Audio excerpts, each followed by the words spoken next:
اعوذ باللہ من الشیطان الرجیم بسم اللہ الرحمن الرحیم قال یا قوم ارأیتم ان کنت علی بینۃ من ربی ورزقنی منہ رزقا حسنا وما ارید ان اخالفکم الی ما انہاکم عنہ ان ارید الا الاصلاح ما استطعت وما توفیقی الا باللہ علیہ توکلت والیہ انیب۔ شعیب علیہ السلام نے کہا، بھائیو تم خود ہی سوچو کہ اگر میں اپنے رب کی طرف سے ایک کھلی شہادت پر تھا اور پھر اس نے اپنے ہاتھ سے مجھ کو اچھا رزق بھی عطا کیا تو اس کے بعد میں تمہاری گمراہیوں اور حرام خوریوں میں تمہارا شریک حال کیسے ہو سکتا ہوں؟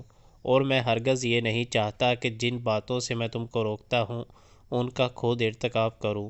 میں تو اصلاح کرنا چاہتا ہوں جہاں تک بھی میرا بس چلے، اور یہ جو کچھ میں کرنا چاہتا ہوں اس کا سارا انحصار اللہ کی توفیق پر ہے۔ اسی پر میں نے بھروسہ کیا اور ہر معاملہ میں اس کی طرف میں رجوع کرتا ہوں۔